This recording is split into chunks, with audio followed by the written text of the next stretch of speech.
Assalamualaikum warahmatullahi wabarakatuh.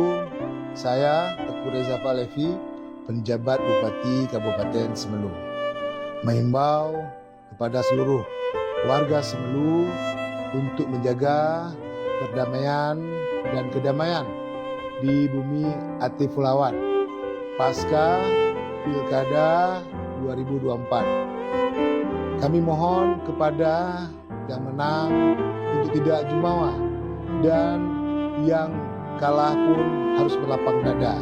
Inilah demokrasi, pasti ada yang menang, pasti ada yang kalah.